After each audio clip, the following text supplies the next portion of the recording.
Кого ты словил? Кто это? Это краб. А это теперь кто?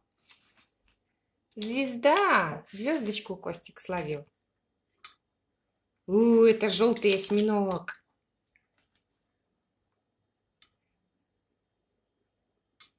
Рыба. Красная рыба. И зеленая черепаха. Всех словил, молодец.